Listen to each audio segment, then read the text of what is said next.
What's up, everybody? Good day. Welcome into First Take. To my left, Skip Bayless, and to my right, Stephen A. Smith. I'm Molly Karam. And let me say, gentlemen, you're looking extra handsome today. I'm liking the black suits. Trying to butter us. No, I have no reason. I must admit. But what is my reason? I must admit, I am told that I look extra special in black all the time. I just want you to know that. Oh, really? Yeah. I am told Not that. the first time you heard this. We all know neither one of us look anywhere close to how good you look. So let's just move on to this. Do what we do. I do have to ask you, did you have somebody sabotage my chair? Because I feel like it's starting to fall over here.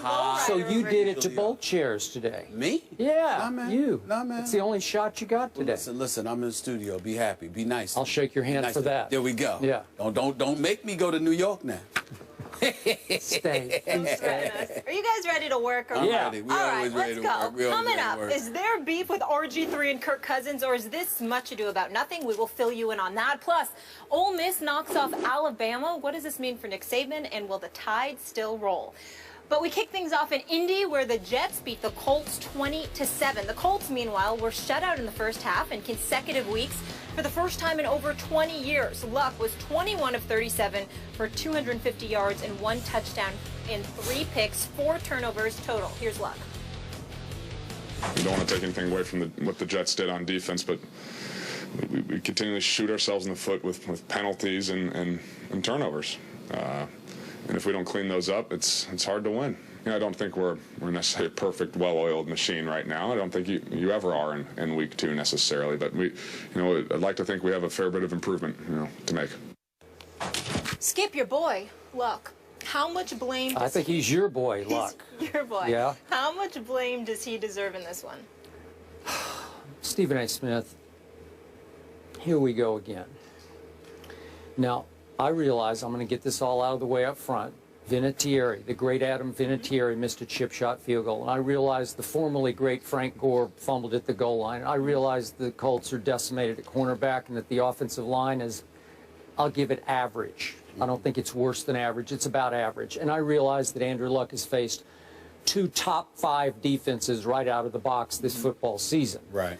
But if Andrew Luck is as great as everyone tells me he is, including you and you, especially you, Especially me. then he deserves at least 60% of the blame for what's happened in week 1 and week 2 to his Indianapolis Colts that you picked to be in the Super Bowl, Yeah, correct? Get me started with that. I'm shaky on that one, too. Oh, maybe you're going to back off that one? It's been a bad week. Okay. First I got to back off on the Eagles. Now I'm going to have to back He has off on the right the to Colts. change, right? Wait, and there's I'm not going to do it yet. that I'm not gonna Seattle do it team? yet. You had I'm not Seattle gonna, in? No, I'm not. I haven't budged from Seattle. Okay. They just have to get Cam Chancellor back. Okay, all right, I got you. You know what my pet peeve is. It's the premature coronation of one Andrew Luck, or as I call him, Andrew Locke, as in Locke, first ballot Hall of Famer, according to everyone. And you know what? Got nothing personal against the kid. I know.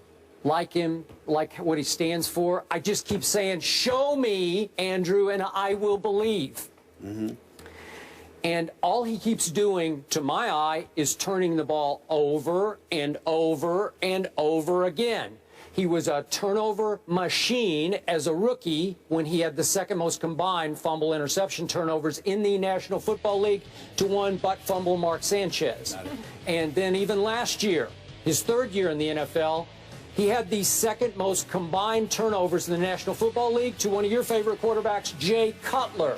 Mm-hmm. And now, after 4 more last night, Andrew Luck, of all people, leads the National Football League in combined turnovers with 6 total, 1 ahead of Sam Bradford, another of your favorite quarterbacks, 5. Sam Bradford has 5. Mm-hmm.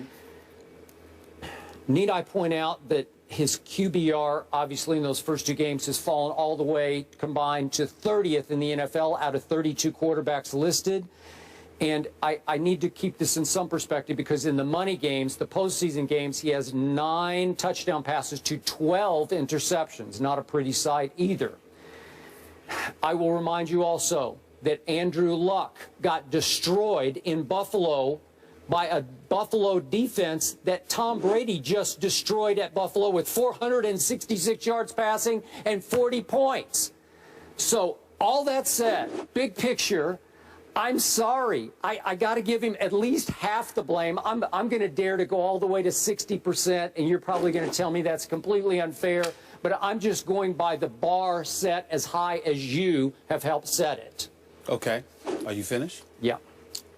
Couple of things. Number one, this is not a day that I'm in any position to disagree with your assertions about Andrew Luck. Let me be very, very clear. He deserves at least 50% of the blame. Since the start of last season, he's got more turnovers than any quarterback in the league. 21 interceptions, 7 fumbles. It's inexcusable. It's sloppy. He knows it. Everybody and their grandma knows it. The bottom line is Andrew Luck has to play better. He doesn't look nor resemble anything like the quarterback that I've been bragging about he is. That I will openly confess to you. But don't you dare sit here with that face of yours and act I like my face. Allow me to finish. Allow me to finish. And Ernestine likes it, which is all that matters. So let me be very, very clear. Don't you dare sit there with that face of yours and act like your love for RG3 has nothing to do with your feelings about Andrew Luck, because I know you better than that. Wait, I'm just saying, I'm not wait, going we're talking about the same RG3 who outplayed Andrew Luck during the rookie years? I'm not getting into the whole thing because I'm not questioning your credibility on the argument, because you watched RG3 throughout his college career, which is why I think your gospel, well, not as much as RG3. I did. I watched him a lot. Okay, well, that's not what you told me. I saw Brandon Whedon outplay him in a bowl game. I was getting ready. Well, exactly, and I watched him, and I was there. I went all the way out to L.A. to watch him. That was your one game. And I was there for that one. I just watched the games, but that's okay. I watched the games on TV like you. And you know what? He threw a late pick 6 in that game. Remember that? He also dropped 56 points that game, so be mindful of that. And even though that's the one game I went to for Andrew Luck, I watched him play. I didn't love RG3 the way you loved RG3, which is why you said you would pick RG3 number 1 and that you didn't sit up there and you would have passed on Andrew Luck. See where that got you. Here's the reality. He got hurt. That's where it got me. Doesn't matter. He got hurt. He can't play the way he was playing. He didn't want to play that way anyway. I look at Andrew Luck right now, and I will concede that I give him 50% of the blame. What I would say to you is let's pay attention to Coach Chuck Pagano as well. Because one of the things in the great Bob Kravitz, his column in the Indianapolis Star, I think he wrote something, and he's talking about how Chuck Pagano was reminded of the woes on the offensive line. Andrew Luck being sacked 100 times over the last 3 seasons, constantly being pressured all night by that Jets defense, which seemed every bit as elite, as marketed, as hyped and advertised, which I'll get into in a second. Yep. When Chuck Pagano was confronted with that question, I was very uncomfortable with his response, Skip. He said, well, it's been the same scenario for Andrew Luck for the past 3 years now. He should be used to it. Wait a minute. Why is it the same situation over the last 3 years if you're the head coach? Should that not have been resolved by now? You've got to get this boy some protection. You don't get it. Was that a shot at the GM? Well, the GM Gregson, whether it's Pagano or Gregson, I don't know. But if he says the same situation, you're saying he doesn't have enough help? Well, then you know what? My attitude is they're just as culpable as Andrew Luck, because Andrew Luck was pressured last night. Again, Skip, nobody's absolving him. He played bad.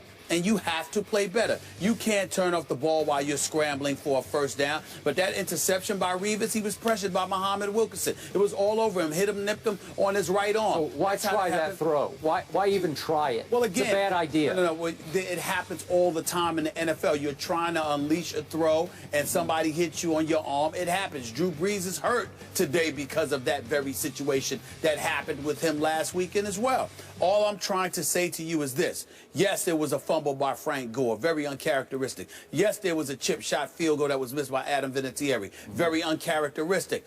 Andrew Luck, unfortunately, his turnovers don't appear to be uncharacteristic. It seems to be the norm for him. It does. And he has to fix that, because no matter how good he is, no matter how great his upside is, no matter how great I believe he will be, and I still believe that with all my heart, the fact is he's turning the ball over too much, and it has to be addressed. With that being said, there are a couple of things that contribute to this. Indy didn't have 4 of their top corners, okay? That's a big deal. They had some dude from the practice squad that they signed on Friday in the lineup last night. That's number 1. And Vontae Davis got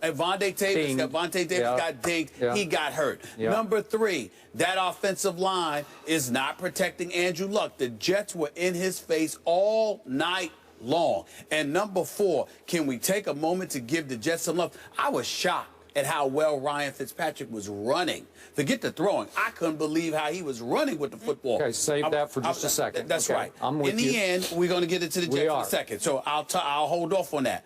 In the end, what this comes down to is that the offensive line is not protecting Andrew Luck, and Andrew Luck, once again, is trying to do too much. He's acting like a novice instead of an experienced quarterback who is supposed to know better. So you are right. I will concede that Andrew Luck simply has to play better, and he just has to protect the football. But that offensive line does not do a good job of protecting him, even with Harriman's added, leaving the Eagles, joining the Indianapolis Colts, even with him being added, even with you having some semblance of a running game, because even though Frank Gore didn't rush for over 100 yards or whatever, he averaged about 4 yards a carry. He was running the football relatively effectively. He just bobbled the fumble, and that's how it happened. But I was pleased with Frank Gore for the most part. I think this is about that offensive line and Andrew Luck and the lack of protection. Chuck Pagano and Grigson have not gotten him. Even though the sacks have dissipated over the last few years, he's still getting hit quite too much. And boy, did the Jets hit him last night. I got to stop you on one quick point. Sure. You cannot use Harriman's as a double negative because you criticize Chip for getting rid of him, but you then turn around and criticize him for not protecting Andrew Luck. So which way is it? I didn't say him. I'm saying that he's added. I mean, his status. This is 11th year. That should be an upgrade. Let me say this to you. This is his status. He's been in the league. This is his 11th year. He's only missed 3 games. He's only missed starting 3 games in his career. All I'm saying to you is this. He is considered a talent. He is added to that offensive line. I'm not blaming him. I'm simply saying he's arguably the face of that offensive line at this particular juncture.